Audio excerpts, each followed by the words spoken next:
So this is the thing. I came inside. I'm using the restroom in McDonald's. I heard the people come. They open the door. People come. I heard. Oh, I'm sorry. Suddenly, the other stall, the door is open. It was, dude. Cue Aerosmith. Dude, it's like a lady. That man, pretty obvious, is a man. Okay, you cannot fool me. Don't tell me that otherwise. That man. Broad shoulders gave it away. Oh, he's bald, muscly, has a hair and stuff like that. But he was wearing a pink pen, and you know what he said? Oh, they let me using any bathroom I want. Wrong answer. Wow. That man didn't lock it. Because he just wanted showing it. You know what I'm saying? So don't even tell me. And then he called a cop. He called the police. I was screaming the whole McDonald's. Did he have? They have. He has some of it. He's got the facial. Not hair? like you. Oh, not like you has a thing. He had the 5 o'clock shadow and the pink pants. I mean, you can't. You gotta give him some credit for putting in a little bit of effort. I thought somebody filming me because I'm pretty sure at that time the pin drop you can hear because I was screaming. I was like, what the?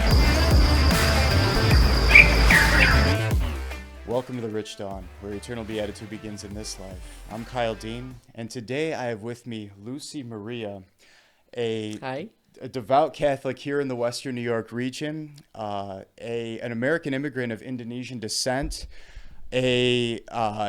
exceptional chess player. Like I think you're borderline master level, if not master level in your score, and an outstanding cook. Lucy, how are you today? I'm fine, thank you. Absolutely. Thank you for inviting me. 100%. Thank you so much for coming on. And there's just so much that we can get into. Let's start just by, inviting the viewers and listeners to learn more about you. Rhyme away the question. Well, tell us, let's start with, so I know you're a devout Catholic, and I know that you weren't born here in America, but you had a journey coming over here. And so tell us a little bit about that and about your faith development and your journey. Oh, okay. Well, where do I start?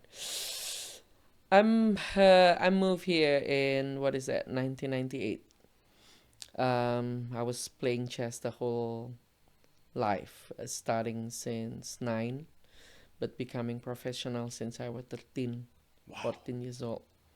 Yeah, and doing all international tournament around the world, Olympic, 3 times Olympiad. So my title is, in my previous life, Woman International Master. Woman International It Master. is, yes. I got it when I was the champ on, I think, Asian Junior, back in 1990. I got my first international title. That's the thing. So, but back in 1998, when the things happened in Indonesia, riot, there's a killing mass of Chinese. I believe because used to be the president, the 32 years reign as president, he was stepped down, and then making everything worse. The one that getting all the scapegoat is the Chinese. Wow. Catholic, Christian, we all is it worse.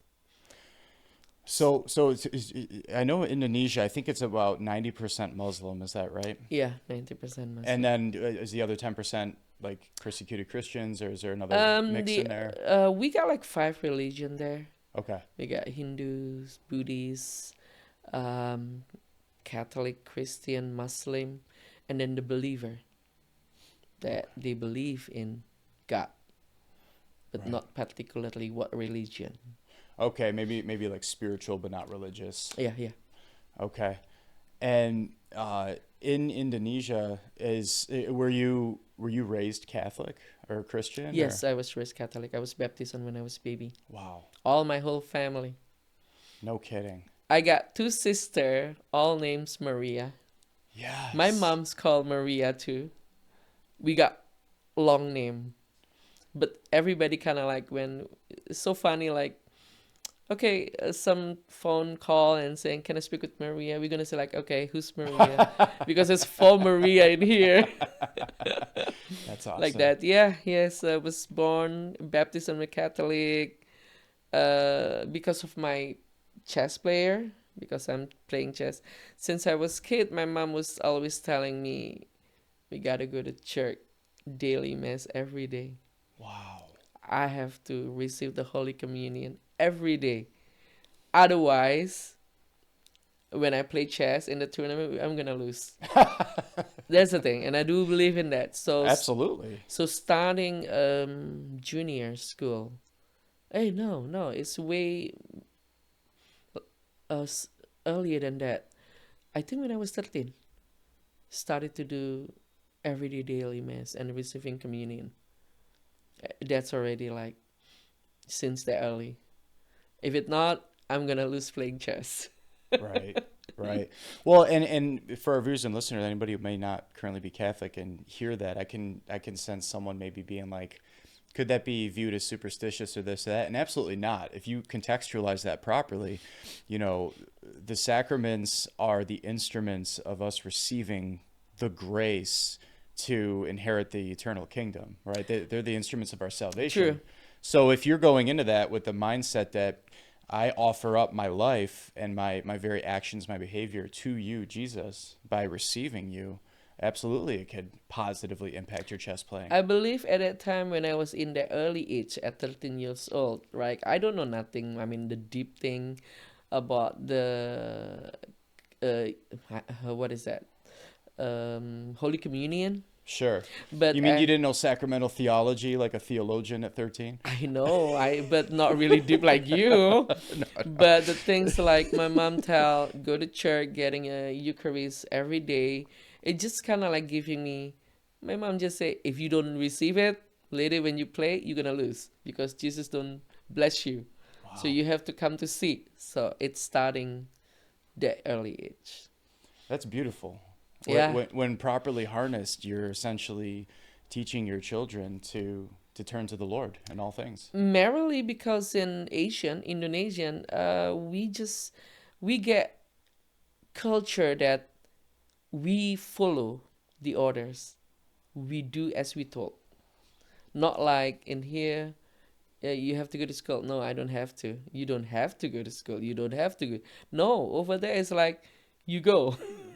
They Right. tell you to do, especially the elderly people. Oh yeah, you do. We don't have to. But if there's no, Right. yeah, we tend to obey. What happens if you don't? Would your dad We step don't. in as the disciplinarian or? Yeah. It's. I think we call it old school. Bring it over here, huh? Hey, listen, spare the rod, spoil the child. Yeah. And also the way into heaven is through the mind of a child, Right. right? So just being obedient, being docile, docilitas as they say in Latin, it's the willingness to be led. A lot of people in American culture that you could see a stark difference than in Asian culture in that way. Oh, totally, totally. Yeah. Yeah. Yeah. So, wow, that's incredible. So woman international champion or master, what is it? In my previous life. What age were you when that happened? Oh, well, I'm starting to do professionally when I was 13 years old. Right. So I started at when I was 9. But I mean, did you have to win a certain amount of Yes. matches to get to that Yes, point or? yes, yes. First, like we have to pass the national Indonesian, regional first, state regional, national, becoming champion on that national, woman, junior, and then there always be like every year there's so many tournament that the government send us to play the tournament. That's super Everything is cool. covered by the government. After that one, there's always be at that time like under junior under 20 women, junior under 16. So we play in our category, but they also be like the prize, the like a title that always giving it to us. Right. And I was fortunate I was like blessed to win some tournament at that time when I was what 16, 18, under 20 Asian junior. Then I played in 3 times Olympic chess Olympiad. The the Olympic game chess is separated. It's held every 2 years. So I'm just kind of like blessed enough at that time, honored Yeah. to play in a three chess Olympiad. Yes, back in 2000. No, no, no, 1992, 1994, 1996. One is in Moscow. No, Yugoslavia before they becoming Serbia, still named Yugoslavia, then Moscow and Philippines and Armenia. So you The were last. traveling as well. Oh yes, yes. What was your favorite place to see? Oh, hmm. You know what? The most beautiful. I think at that time, Polandia, Polska. Yeah? Well, I think maybe at that Polonia. time, yeah, we play in some resort.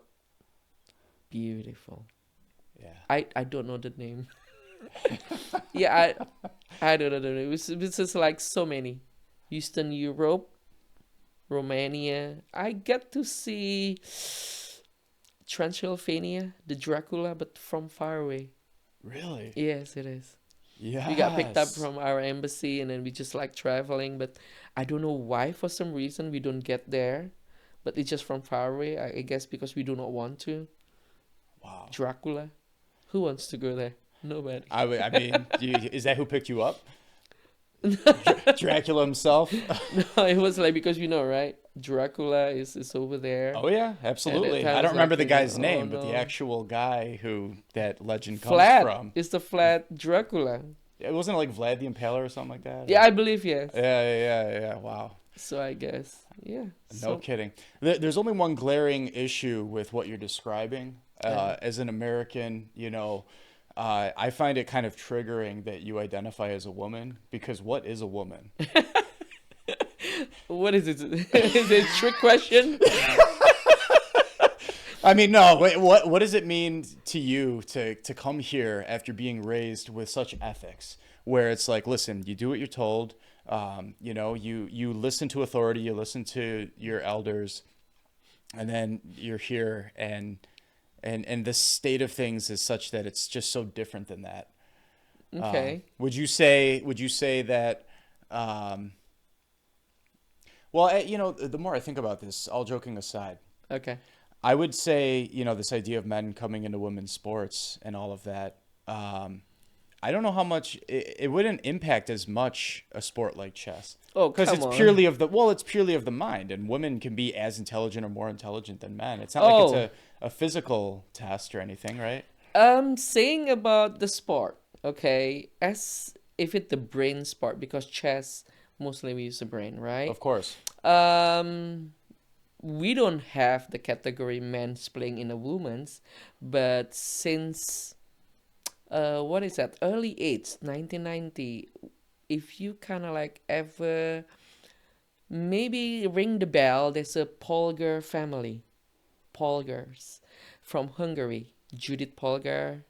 Um, it's a Judith, Sophia, and one more I forgot.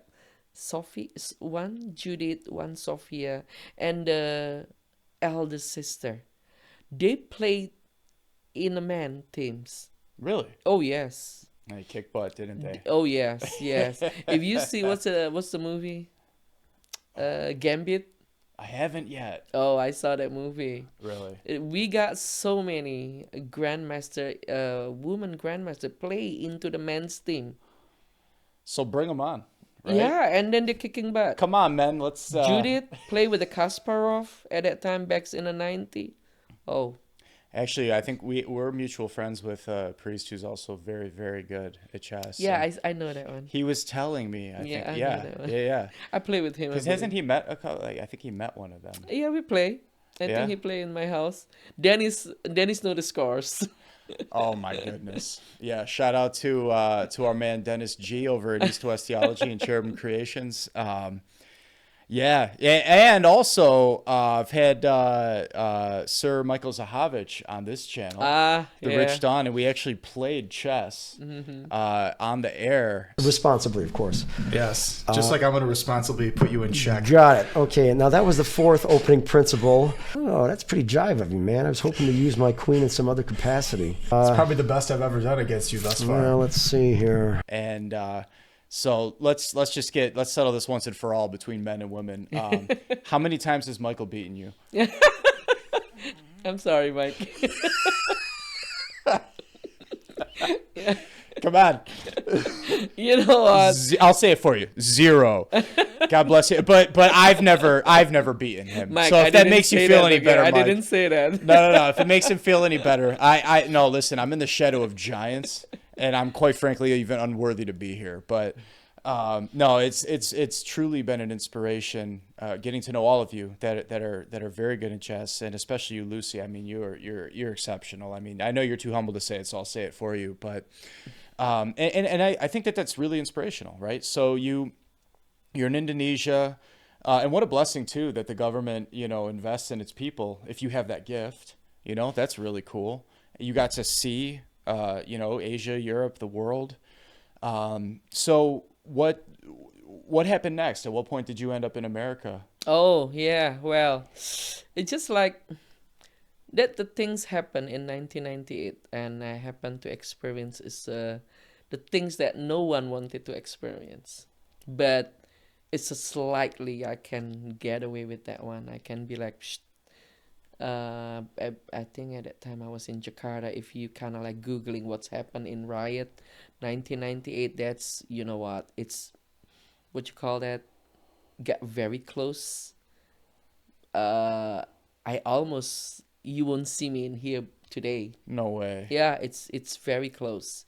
So So you're talking about at that time, almost dying in a war zone. it's I'm not saying war zone. It's a slaughter. Really? War zone is in between two side, right? Right. But this is not. At that time, it's like what happened in Chinese community. At that time, it was like, Are we talking communism? no, Oh wow. no, Chinese community Okay. at that time, because whatever happened in government, whatever happened, the Chinese, the Christian is becoming the scapegoat. It's really close at that time. Otherwise, I'm not gonna be able to sit in here. But Right. hey, it's a God blessing. Absolutely. So at that time, back in May and then September, I got all my visa. Everything. I think at that time I'm already got the American visa. Then I came here to play the tournament for the whole year in Philadelphia, everywhere, I believe. Yeah. And I'm starting to work and then play in a club and stuff like that. And live in Philly for 3 years working. Such how you said this. The first experience that I thought like, wow, this is America. But everything I realized, everything have to start from the scratch. I work in a factory, play tournament on the weekend, and mostly I'm just playing chess. But I also have to like find to get some money to live, to pay rent and stuff, you know. Well, But that's a good question we didn't get into. Were you getting paid by winning those tournaments and stuff like that?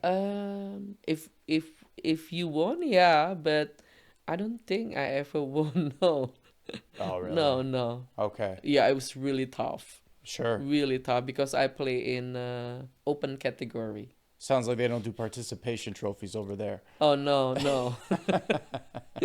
This open category, which is in here, is really tough because you got to play all the strong master all over that be in America, and it was like, oh, okay.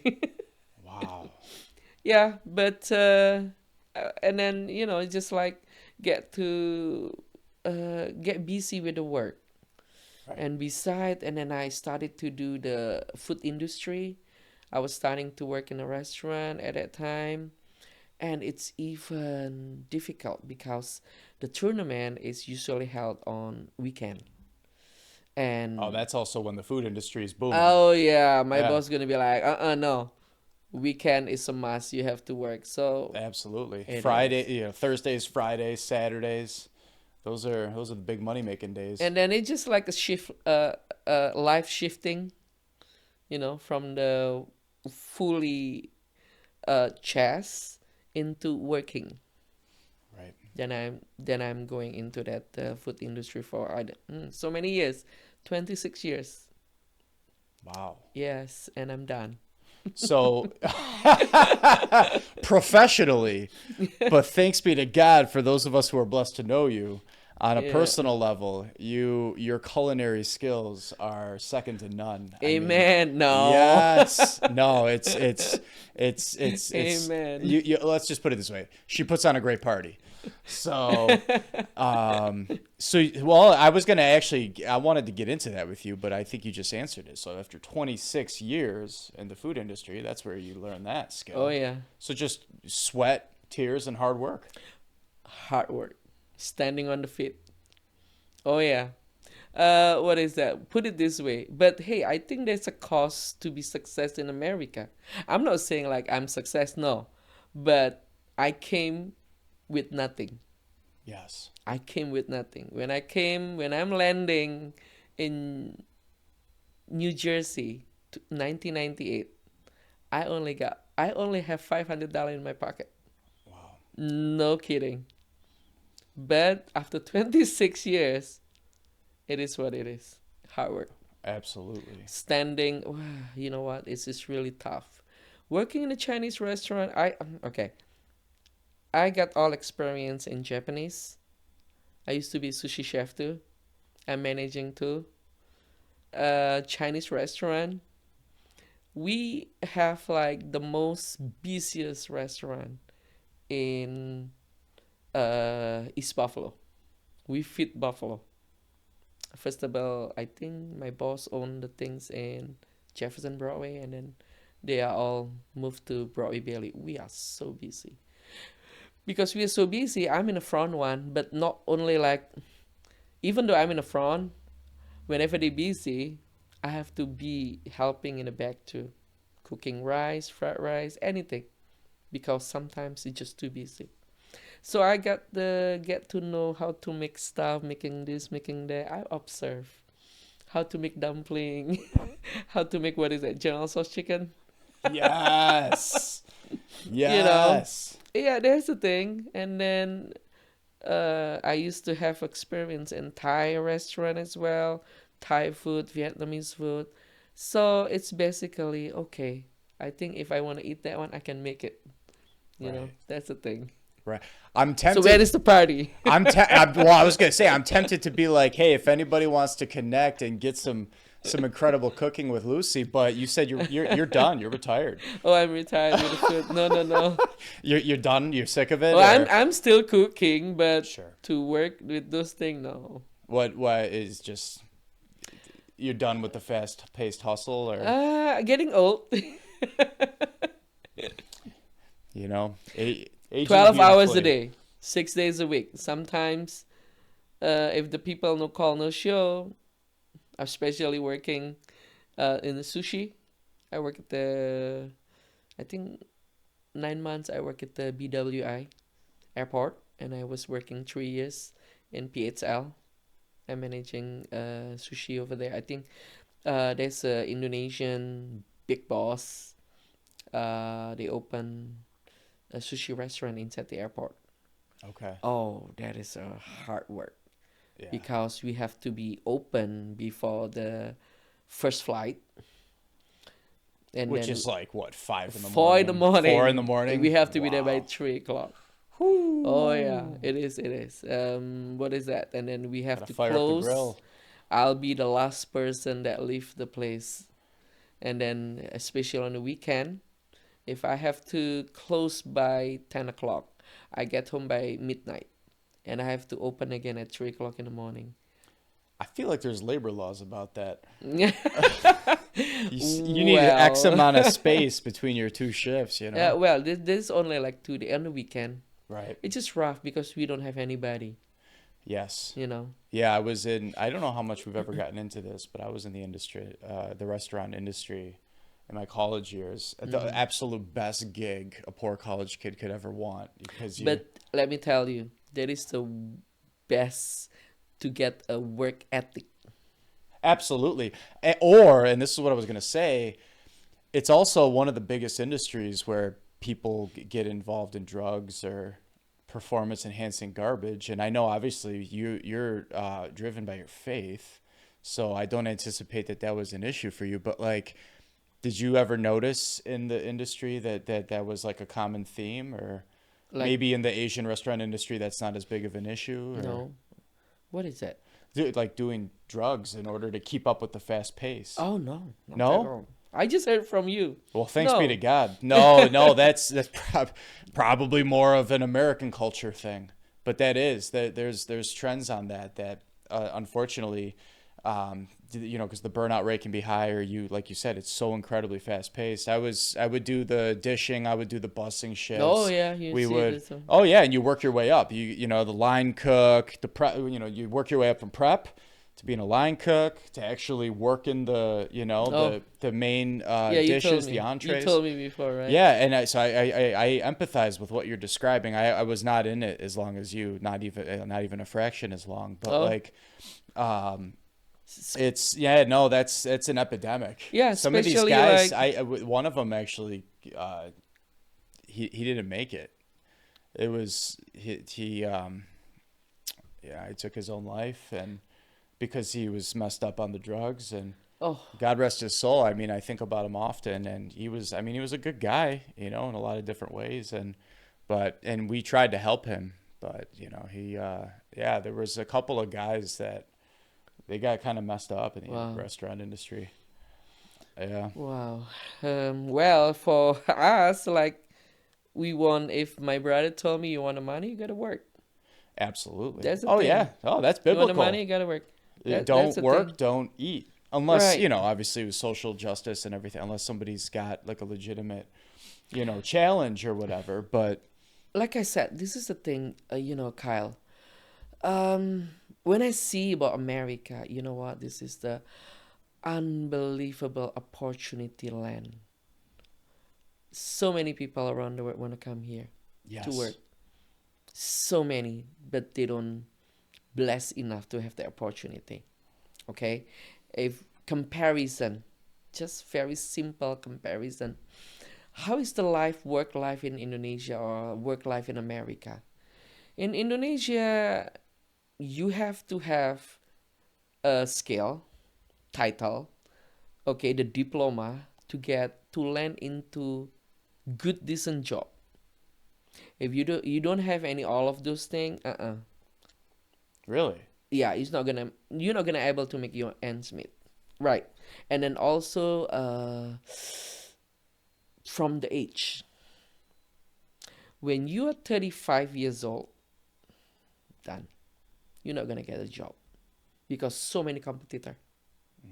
All the young people came, fresh graduate, you know, first diploma, master, whatever we have got so many people, so many talented people in Indonesia. They scrabbling for the job. They got it. But so if you don't have any skill, if you don't go to school, we don't learn, we don't have any of it, we done. But in America, you don't have to be like having a skill, like have a diploma, something. You still gonna get a job if you willing to work hard. That's so willing to work hard. Everything scratched from beginning.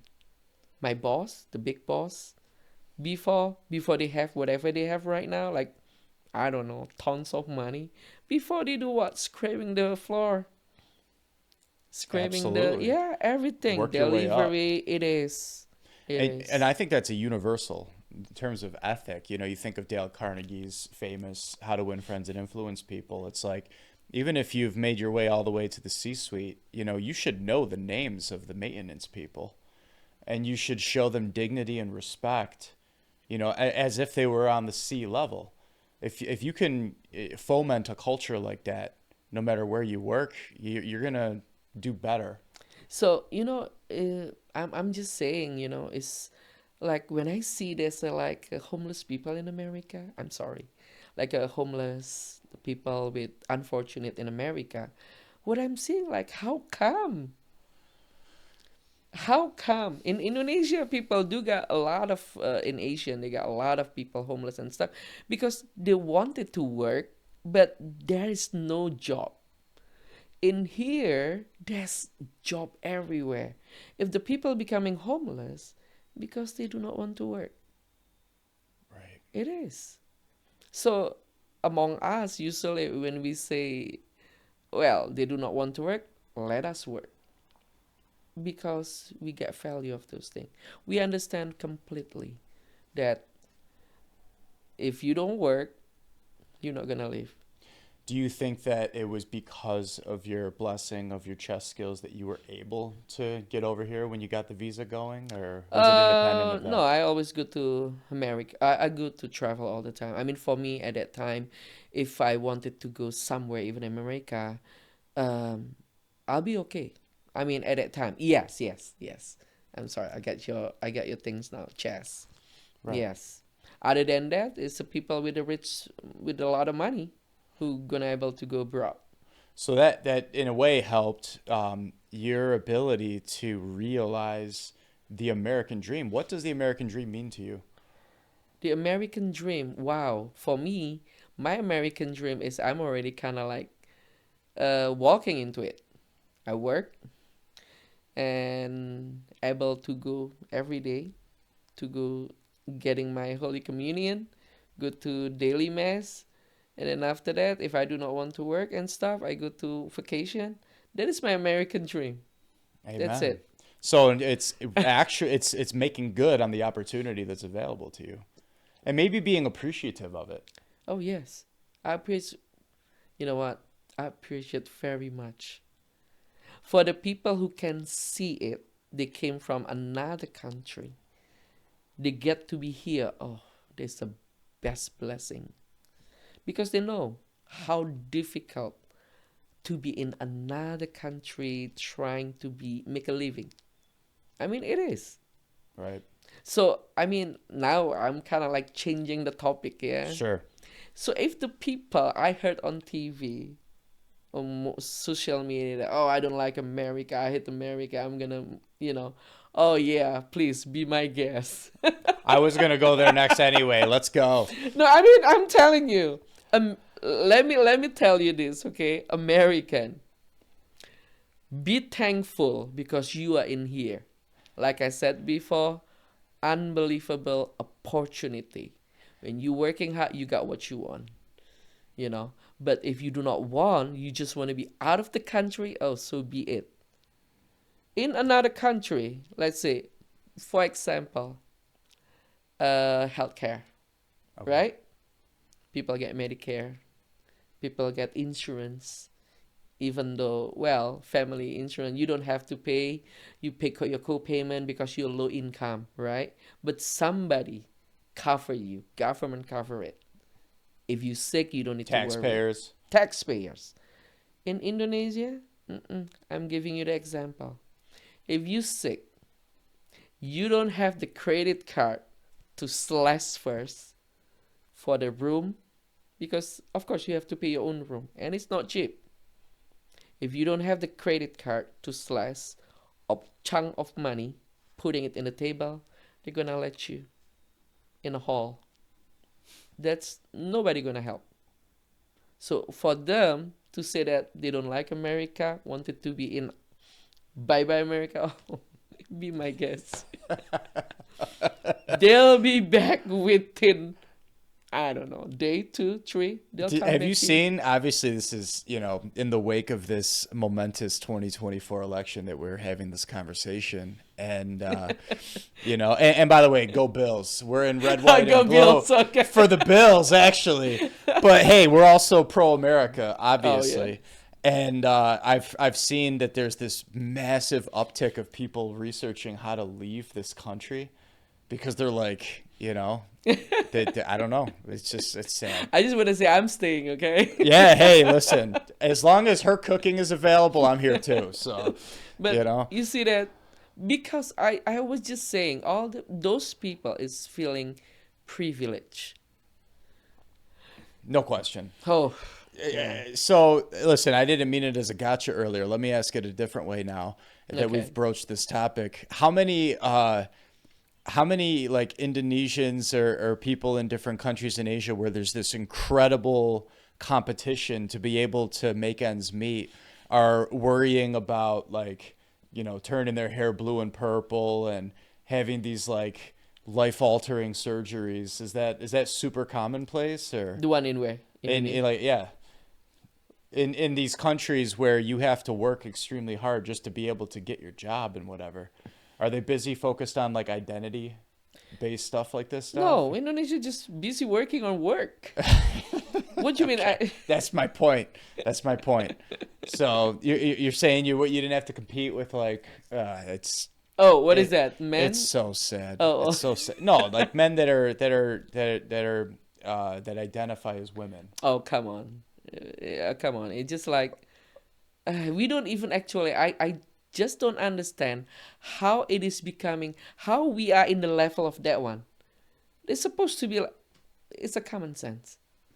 Come on, right? Right. You're more man. You're stronger than women, of course. Not just because you're spending what is that $20,000 to mix pretty. It's gonna make you a woman. No, you're still a man.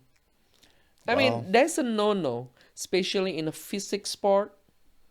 That's a totally. If the people say, oh, you know what, especially the one that just letting the man compete in a woman's sport, Olympic compete, or letting a woman, men's compete in a woman's sport, it's disgraceful. I mean, we all know. But well, and ironically, some of the people that are into that stuff would accuse us of having privilege. Like for me, for example, obviously I'm unapologetically, Christian Catholic in the way that I express myself and what we do with this podcast, and I'm, I'm told I'm white, even though I've never met a white person in my life. Like I've never met an albino, but I know they exist, and God bless them. And I'm a male. So if you check those three boxes, like I'm apparently the chief colonizer and the chief, like, like holding women down and it's just like, and I'm privileged. Never mind the fact that I grew up in a broken home and I had an extraordinarily rough upbringing and still made something of myself, in spite of all of that, to the point where by God's grace, was able to even make an impact that ended up on 60 Minutes and everything else to defend the innocent for an entire region. And it ended up getting the Pulitzer Prize of Broadcasting Journalism. So, I mean, that's not privilege. That's hard work, sacrifice, and really sacrificing, my safety, my family's safety for the greater good. And anyone can do that. It doesn't have anything to do with what you look like. It doesn't have anything to do with your sex. And the privilege is in spending so much time focused on identity oh, as opposed to instrumentality. I've seen this really cool these resources out there that where Secret Service agents are describing how in major intelligence communities and in some of the top tier forces, I mean, when they're at their best, you hope that they maintain that level of integrity. But they go through this training where, you have to really be cognizant of, are you more identity focused or are you more instrumentality focused? And they both have a place. They're both, important to get right. But basically, it's the instrumental people that work well on a team, that work well with other people, that actually push the needle, that get things done, that focus on a greater good, a mission that's bigger than themselves. And the people that are heavy on the identity side, they're just not up to snuff. When you say heavy on identity, I was like, what is that? I just want like people identify as something else, like Oh, sure. And this has been around. Oh It's my it's God. forced now. It used to be, I think people it's- that genuinely struggle with the transsexualism, or maybe they don't struggle with it at all. Maybe they're cool with it, and God bless them. I get experience with that one. Oh yeah. Well, we'll get into that. We're gonna get into that in just a moment. But obviously, it's socially engineered nowadays, because you look at the stats and they're going way up and way up, and they're impacting Gen Z like never before. But historically, you're talking about like not even 0.1% of human beings. I might say if it's organic, like if it's not forced. that or is not engineered. organic. There's no organic about this kind of thing. Sure. Well, I'm talking about the actually super rare I instance where somebody is born with like a physical malformality, and God bless them. It's not their fault. I'm not talking about the people that are going like super heavy on. Have you ever seen the super rare one?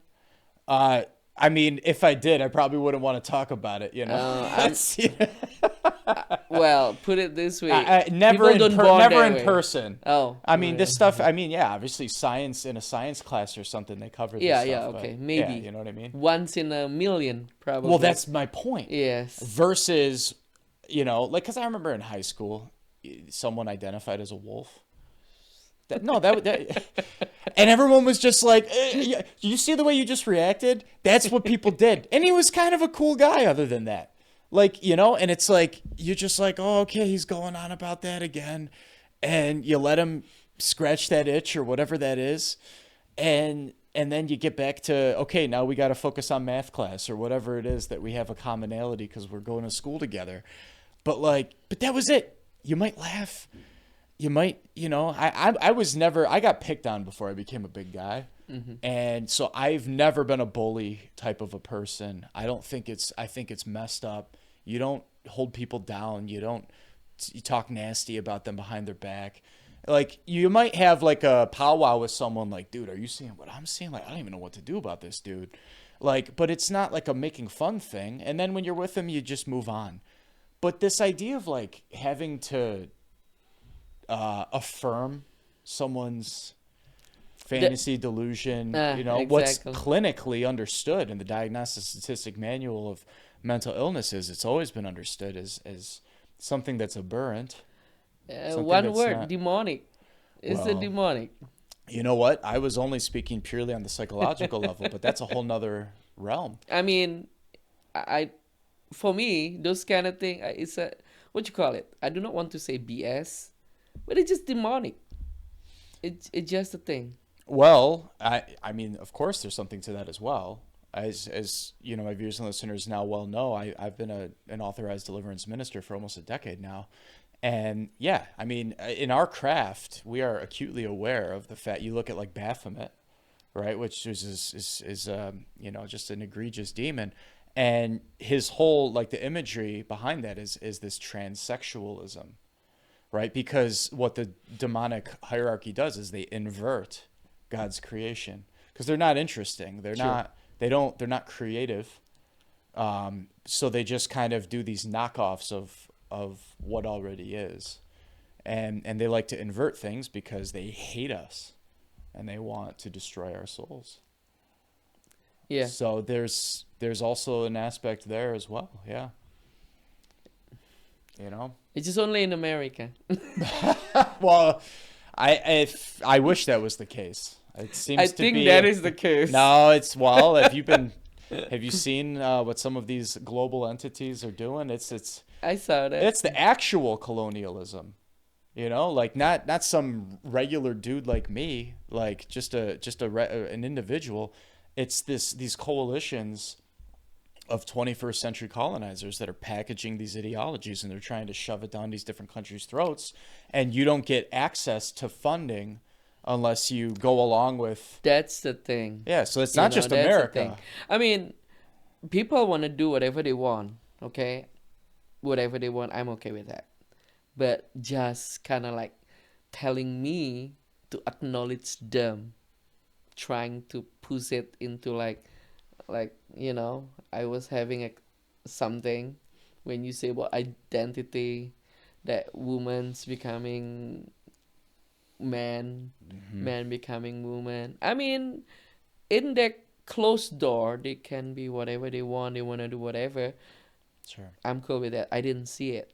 Okay, I don't look at it, but Well, you know what? I'll say real quick, and then I want to hear your story. By the way, I'm interested. Um, I think I'm feeling called to give a shout out to that gentleman Matt Walsh that's out there, because I've been making jokes like, "What is a woman?" and we know he popularized that with his work. I'm not a political person, and I know he's specifically comes from an angle of politics. But obviously, culture, politics is downstream from culture, and I'm big on culture. And culture is downstream from immutable morality. I love to remind people, because if you have a philosophical and a theological training like myself, that's my world. That's my realm. And I don't care who you are, you will not escape that reality. Like, we are all bound, because those are like laws written into the fabric of the universe. If you want to speak in a new age sense and not acknowledge the one behind those laws, the creator. But Matt Walsh did a good job with that work that he did, because he brought to the fore for all to see once and for all. And I don't remember their names. Like, quite frankly, I don't really want to invoke them, but like, there's those two people that are like the progenitors of this concept of gender, because gender is a construct. It's a newer idea, right? As opposed to biological sex, right? Sex is you're male or you're female. It's at the chromosomal level. But gender is this thing that they want to turn into this like fluidity where there's more than two. And if you actually look at the architects of that, you want to talk about demonic. I mean, these men were literally serial child abusers. They were doing these horrific experiments on children in order to develop their pseudoscience. Why do more people not talk about that? Because if we don't call that out about like what these people are doing to children, or like what actually came out of the ability for these actually privileged people to spend all of their time and energy being so identity focused, then we're losing the culture at that point. You can't. I mean, I'm a father, right? Like, I got to put my foot down and protect my children, or else you lost everything. You know? I got it. This thing, yes, yes. Yeah, it's weird when you actually study just with basic logic. Like, you trace, like, where did these ideas come from? Where does the social engineering come from? I just don't get it. I mean, like, we know from 1 years old until I'm 50 right now. It's only I male would have and never female. guessed. Only male and female. Gender identity, you know what? It's just all BS. It's just like, I don't know Yes. where it even came from. I mean, how many years back? Is it the past 4 years back? S- I don't Oh, know. I no, it's longer than that. I mean, 60s, 70s Oh, is when those experimentations oh, jeez. um, were making their way into academia and everything else. But I mean, from the occult level side of things, I mean, think of Ecclesiastes 1:9 and 1:10. There is nothing new under the sun. I mean, there were these ancient Baal worship and Moloch worship with the sacrificing of the children, and Oh, all yeah. this stuff has been going on since, unfortunately, the fall of man. I read about that one. Sure, well, yeah. I Yeah. remember when I was in Israel, they showed us the valley where that child sacrifice took place. Oh, boy. I don't remember if it was Gehenna or what it was, but they were saying like, we got the words of this like valley, this like fiery pit, because they had this one region where they were constantly, there was a fire raging, and that's where they would, it was like And it's a a lot. human landfill. It's just so sad. And in here, too, I mean, there's a thing that they didn't showing it on TV and stuff, but I believe they still have a lot of sacrifices for the kids, the babies and stuff. Oh man, the freak offs, baby. We got a little ditty up in the spot, you know. Oh, I'm ready with my popcorn. You know I'm what? so ready. We also ready with the popcorn. I just, you laugh so you don't cry, because if these people really have been involved, I've heard somewhere that the Super Bowls are like some of the biggest human trafficking events all year, Super Bowl. because you get these extremely influential people all in one place. It's just business for them. It's a matter of convenience. And here we are donning our regalia. It's just wild. And allegedly, obviously. I mean, I'm literally a nobody. I don't have any. I'm not like reporting on the ground from. We just talking. No question. But as everyday human beings with hopefully a modicum of decency, I think that that's what's so revolutionary about podcasting too. It's like just actually normal people get to be a part of the public square in a way where the whole world's paying Agree. attention. They have the opportunity to, and it's if people are doing this stuff to children, it needs to stop. It will be stopped. It stopped already, I think. I mean, it will be just. Will be just like a matter of time before it's getting exposed. Right. Who Right. and who and we're just watching here. Yeah, it's wild. So tell me, what is this story you're talking about? Which one? So you said you have experience with trans. Oh, I got it. No, it's not trans. It's just some idiot, I believe. Oh boy. Oh no. I was like, oh, but I got so upset. I was just going, I'm going nuclear at that time. Oh. So this is the thing. I don't do any more restaurants, so I'm doing other job. I'm working for by myself. I do Uber and stuff. I've been doing it and I'm enjoying it. Good. Because I'm a people person. Like I'll always be in a service industry, so talking to people, it's just like, oh, it's good. I'm half retired. After 26 years working hard, I'm half retired already, but I still work. That's impressive. So I at that time, I mean, like, I do some work early in the morning. I think this has happened like 3 months ago on the summertime. So I was doing the Uber and I'm done taking a break. So I spot the McDonald's that I used to go. So I was like, okay, I'm gonna take a break, order my stuff, and I'm using the bathroom. So this is the thing. I came inside doing my things when I'm using the restroom in the McDonald's. I heard the people come. They open the door, people come. And I heard, oh, I'm sorry. And I heard some kind of like, it's a male voice that answering it. So I was like, what is, oh, maybe in my mind at that time, oh, maybe somebody opened the door and then there was employee doing something, whatever it is. So it's kind of like, but I'm not sure. I'm done, finished. I open the door, I get up, and I was in a sink. I saw that another female waiting to use a restroom, you know. I was looking at her, I was doing my things. 1 second, 2 seconds. Suddenly, the other stall, the door is open. It was, dude. Cue Aerosmith. Dude, it's like a lady. You know what? My first impression, okay? I look at it, and I look at the other woman, right?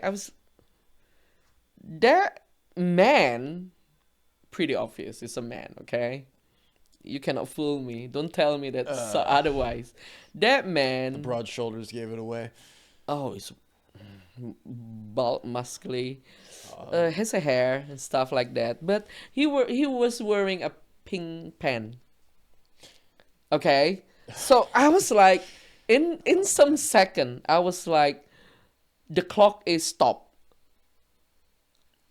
And then, wait a second. Am I in the wrong bathroom? Oh no. At that time, I was thinking, yeah, I was I- the one in the wrong bathroom. Well, as decent people, we tend to look inside first, But right? I have to make sure I take a step, 3 step, I open the door, and I take a look at it just to make sure. Woman. That's it. As soon as I see that woman, I went nuclear. I mean, I'm sorry. My English is not good, but I can cuss out. I said, excuse my friends. This is an F-tit woman's bathroom. What the tit you doing in this tit? I was screaming. I mean, I'm loud. At that time, I was sick, but I know when I'm I'm loud. I was screaming. I was so angry to the point that I don't care anymore. I say, you are F man. What the F are you doing in this F bathroom? And you know what he said? Oh, they let me using any bathroom I want. Wrong answer. Wow. I mean, it'd be one thing if he'd be like, I'm a woman, but No, he said, oh, they let me using the woman I want. That is so wrong because I'm totally burst. He was strutting out to the out of the bathroom, and I was following him. oh, dude. I was screaming the whole McDonald's. Tell me he was shaved. Right? Was he was shaven or did he have They have. he He has some of it. he's got the facial Not hair? like you. Oh, Not yeah. like you has a thing. He had, But he had the 5 o'clock shadow and the pink pants. I mean, you can't. You gotta give him some credit for putting in a little you bit know of what? effort. I thought somebody filming me because I'm pretty sure at that time the pin drop you can hear because I was screaming. I was like, man. what the blah blah blah blah blah blah blah. If you do not want to use your F bathroom, use your F diapers, you MF, whatever it is. And then I went to the cashier and I said, where's the manager? But those people over there was looking at me like, I can tell. Oh my God. Man. Somebody gonna put me in a YouTube. That's a tense moment because you have to make a calculation. Like, are these people normal, or are these people woke? I don't 'Cause care about those things. You're wrong. No, I know. I'm saying like because that's what's so challenging about this whole I don't social think he's engineering. a woke. I don't think he's a woke. I don't think he's No, I'm talking if you go to the staff. oh Because you're in this moment of tension where you're like, are they going to back me up here? Or are they going to further shame me? Like, are they going to, like, hey, why are you yelling? Calm down. He's just. Oh, you know, he identifies as a chick. Let it go. No, I do not want to use your F bathroom if I know there's another F this one because you know all the pervert are.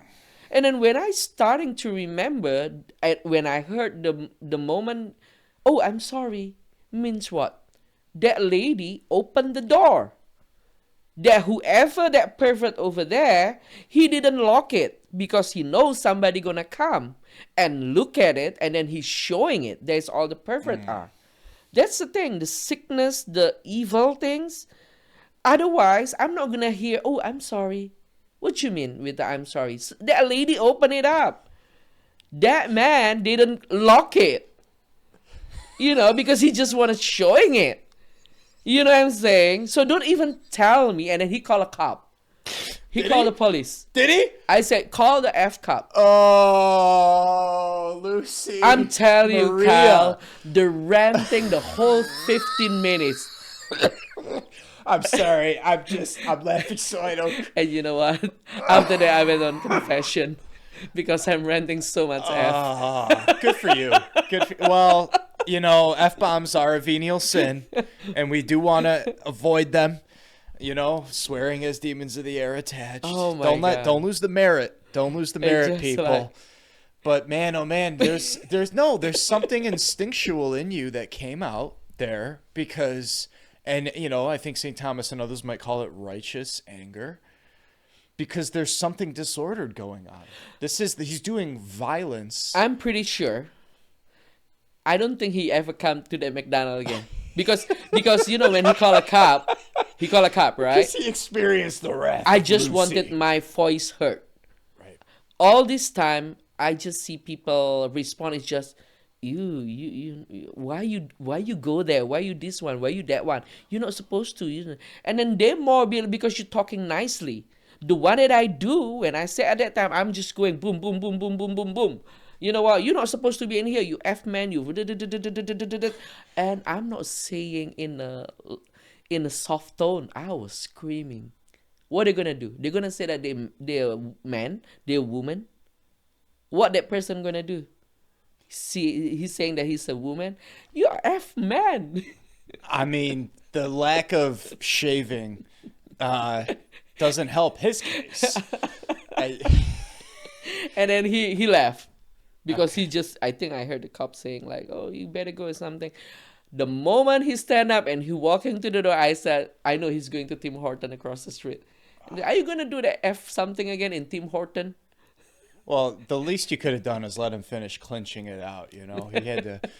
I'm pretty sure. He never step aside inside again.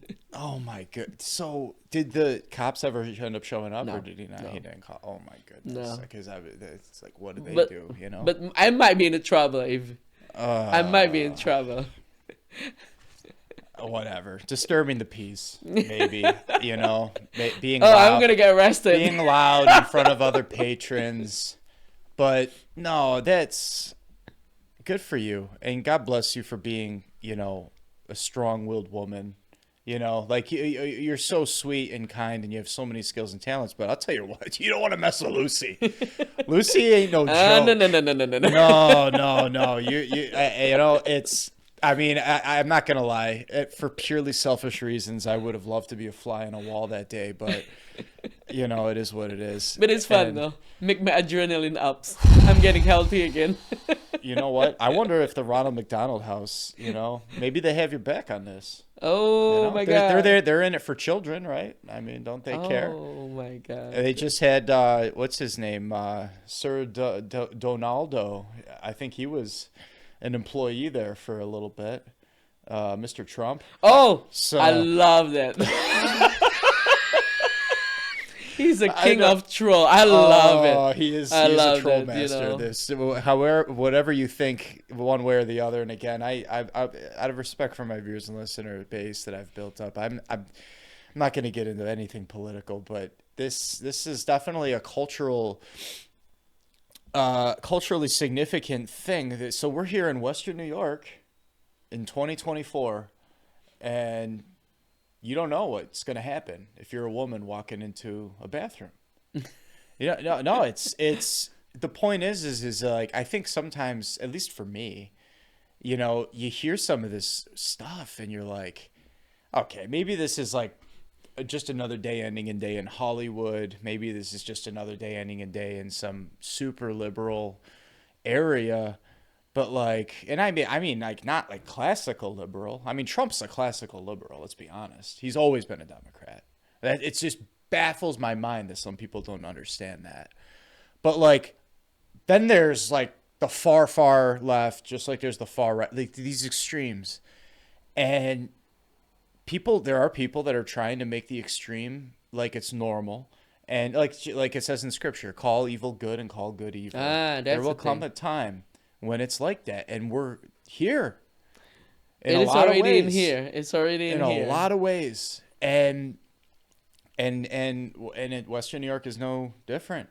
It can happen here, you know. Because sometimes I'm like, that's just for the television, but no, it's like, No, it's already here. if my wife were to run into that situation, it's like I don't know for sure what would happen. Yeah. I don't want my children exposed to like indecent things like that. And in a normal public square. So I don't know. Here we are. We're in New York. The proposal one ended up getting passed. You know, I just had a doctor on recently, and he's in the coalition to protect kids in New York, and he wanted to raise awareness to the fact that this proposal one in New York was a Trojan horse of sorts. They were saying in the name of equality that we want to give equal rights to everybody, but it's so loosely written from what I've been explained that it's like you never know what they can do with it. And solid litigation in general has to be pithy, to the point, precise, right? Like I'm theologically trained. Precision is so critical for things like this. And that's not a political conversation. That's just like ethics. Like in order for it to be ethical, that's how it's got to be. And they fell short of the mark. And it was an amendment to the New York State Constitution, and apparently it just passed. So I know, being involved, I'm a leader of ministry here in the Western New York area, I have heard from so many people that they are concerned about this now, because it's like, what it's really going to do is it's going to impact the integrity, whatever integrity is there, for various mainstream Catholic schools that used to be able to say, no, we don't want to be a part of this like identity stuff. We don't want politics in our schooling. We're opting out for religious exemption reasons. But you heard what the Donald Trump said, right? What's I that? think yesterday. No, I don't know. Oh, he will. I think he said he will impose only two gender, male and female. Oh, at the federal level? Yesterday, yes. Well, and you know what? That's not my wheelhouse. So if that's possible, and if that's something that would impact how things are done here in New York, We have to then go back to God. That's the point. no question. I mean, that's the That's the thing. overarching. We need to return to the Lord. I had people reach out to me like, I don't know which way you voted, but I'm really sad right now. Because there's people that were, that they genuinely, they've been so impacted by the mainstream messaging that's out there that they think that Trump is the next Hitler. They think that we're about to usher in an era of fascism. And I mean, I don't know. We don't know what tomorrow brings. Let me tell you something. But if you look at the past 4 years when he was in, that wasn't the case. There was checks and balances were working just fine. Last week. Oh, wait. 4 days before election. Usually when I go to daily mass, it's all depend on the time and where am I at that time. Okay, so at that time, I was in around Genesee and Union, so I went to Our Lady Help of Christian daily mass, and it was like before election. I think 3 days or something, and I know one lady that always in the mass daily, doing rosary after. That's it, right? He's always there. The mass is done. I get outside, and I met her in the front.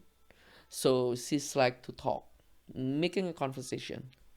And then I open the door because there's some people keep coming out, and one old man wearing the hat, the MAGA hat. And I'm just saying, ooh, I love the hat, sir. Right? I love the hat, sir. This lady was saying with the face that mocking or something. Oh, with that gesture, I know that she's not the same side with me. But I'm okay with that, Until she trying to shove it into me. At that time, she asked me to walk me to my car. So I said walk her to her car, and then she said, "So are you in a Trump side?" Oh, hold on one second. She like specifically requested you walk to the car so Yes. she could have this conversation Yes, with yes. Because I said to the gentleman, Sure, "Nice God head, bless sir. Nice head, sir." you. Wow. So she said, "Oh, so you're in a Trump side?" I said, "Yes." And she said, "Don't you know?" Starting to get the point. Don't you know what kind of person he is?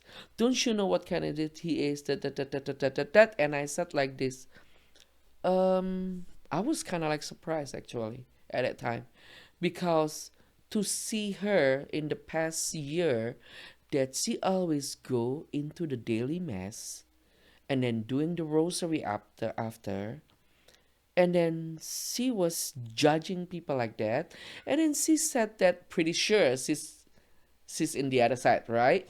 So she was talking about how her daughter get a miscarriage or something, get raped.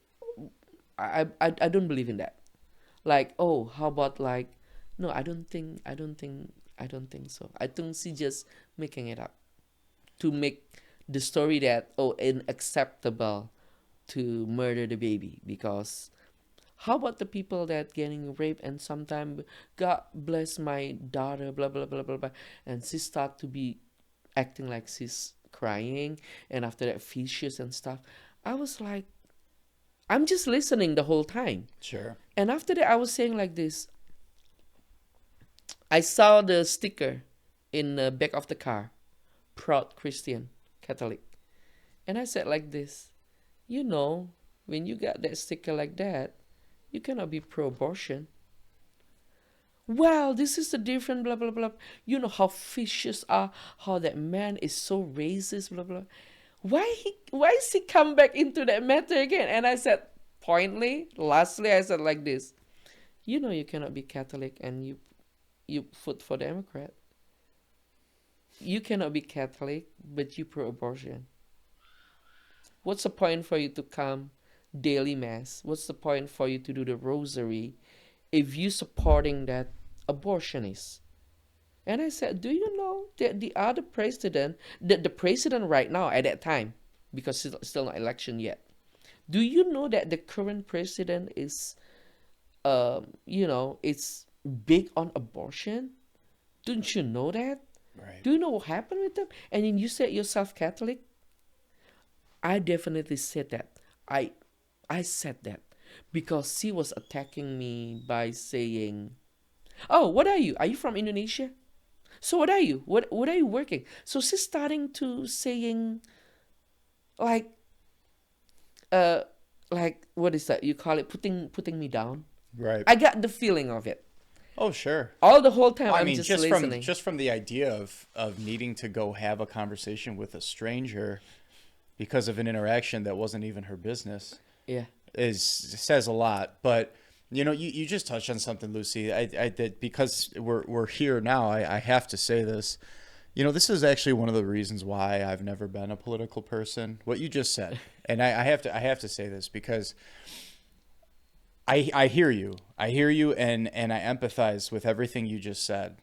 At the same token, I've seen this. I mean, I've been involved in media for, years in different capacities, and I helped launch a radio station in Western New York that's currently still up, 90.7 FM, if anybody wants some great Catholic exclusive music. And so I've seen the good, the bad, and the just downright atrocious in Catholic media. I've seen what it looks like when Catholicism is run like a business. I've seen what it looks like when politics and faith get intertwined in ways that I just don't agree with. I just don't think that they should be. Because I personally, I think of the mystics and the saints throughout the ages that make a very staunch stance where they say, my responsibility, and I echo this is me, my responsibility and my role as a Catholic, as a saint in training, is to be a spiritual referee for both sides. As it pertains to the current state of politics in America, pretty much Democrat or Republican are going to be the two people that are going to have a chance. You look at other countries like Spain or somewhere else, they'll have 10, 11 parties, and they genuinely have a chance of getting in. So it's a different system. But for our system, that's just how it's pretty much always been. It's how it doesn't look like it has any sense of changing anytime soon. But to say, like, you've got to be in this camp or you've got to be in this camp because of X issue that's absolutely forbidden by Catholicism, it's like, you can definitely find something like that on both of the sides. And that's why I'm like, I can't identify that But way. at that time, I was thinking probably, the like senior people, they watching all the TV they watching all the garbage, all the social media that they kind of like saying those kind of thing every single time. So they becoming condemning people. They don't know which one is a good one, which one the evil one. But at that time, my point is like this. Don't you know that you have to do your homework first and find out what's the ratio of people get raped and then they have to abort the baby with the people who just wanted to have to humping but they do not want any consequences. I just don't understand why a stranger would feel called to bring up something of that level of gravity with another stranger. Just because nice head, sir. It's dude, that is I mean, God bless her. Yeah, obviously, she needs prayers, and anybody who's triggered Oh, so easily. I said that. I'll Sure. pray for you, man. Well, I'm sure she didn't care to hear it from you, but you know what? We run into this. I've seen it in you go into the church. The other day I was in a church parking lot, somewhere I won't name, of course, and you see people with these coexist bumper stickers on their car, and they're going to Catholic Mass. I'm like, do you not understand? Like that's heresy. That's heresy for one, which means if you subscribe to a heresy, you're not in communion with the Lord. Like you're not that's not allowed. But they might don't know what's the meaning of it. They're just putting it into the bumper Well, sticker. and to be totally fair, that maybe they don't even know the thing is on there. Maybe the kid put it on there. Maybe someone's borrowing someone else's car. So there's all that, of course. So then that's a good point too. St. Francis de Sales, the doctor of the laity, made super clear, along with many others, that the precept of charity is such that if you do not have all of the information for something, like to digest or to dissect a moral act, you've got the objective reality of the situation. That's the what. And then you've got the where, when, and how. Those are the circumstances. And then you've got the why, which is the motive, right? And the circumstances and the motive are the subjective aspects of the act. Like, you need to be able to understand the totality of all of that. And quite frankly, it starts by understanding what I just said, right? And that's where prudence comes in. Mm-hmm. The ability to know the right thing to do at the right time, given the ongoing circumstances. That's why prudence is one of the most challenging moral virtues it's like, last one in, first one out kind of a thing. Specifically under the aspect of circumspection in particular, one of the 8 sub-virtues that are integral. So when you're looking at the whole thing, it's rare that you're going to know everything. You know what I mean? And that's why Jesus said, judge not lest ye be judged. Like, that does not mean don't judge the objective reality of what's around us. A lot of people get that confused and they try to club Christians over the head with that. No, it just means that, hold the line on the objective reality of it. But if you're not capable of knowing for sure all of those subjective particulars, like it's certain point, unless you're like Padre Pio or someone like him, we don't have the gift of reading people's hearts. Leave that to God. That's God's job. That's his business, with judging. So, but man, oh man, I appreciate you sharing the stories because it's not like we're just, well, I mean, if anybody were to accuse us of just pontificating without having skin in the game, then they clearly didn't tune in from the beginning, because you came from a country you came from hard times where you had to really, really work by the sweat of your brow and make something of yourself, or you're just not going to survive, and then built yourself up from nothing here in America as a woman. I'm blessed. Of faith. Yes. And God bless you, because you did a great job. Thank you. And here you are. You're making it. You've made an impact on my family. We love you so much. And me too. Yeah, 100%. And I'm so grateful that we got the opportunity to share your gift of self with the viewers and listeners as well, because you're an inspiration. Thank you. Yeah, absolutely. And You know, I realize we're coming to time here. You're welcome back anytime because, you know, I know we got more stories we could share. Oh yes, sir. A lot more story. Oh, absolutely. But do you have any parting words of wisdom or anything that you would like to share about anything that we touched on before we say goodbye? To say the least, like this, I mean, I'm happy. We are happy that the God giving me, my family, the opportunity to be in America, to live in America, to get a dream, to get the taste and the feel of American dream. That's the thing. But not only that one. Aside from the hard work and stuff, just don't forget to always balance it with the God. Give a thanks. What we receive is what we also give to the God as well. That's the thing. Amen. Amen. Well, Lucy, thank you so much for coming on My again. pleasure. God bless you. God bless you. Thank you. Thank And you. if you enjoy content like this, we exhort you, please like, subscribe, share, spread the word, especially in the Western New York area, principle of subsidiarity being what it is. And if anybody would like to sign up for life coaching with me, we've got the Rich Dawn Life Coaching opportunity available. Check the link in the description below, and God bless you.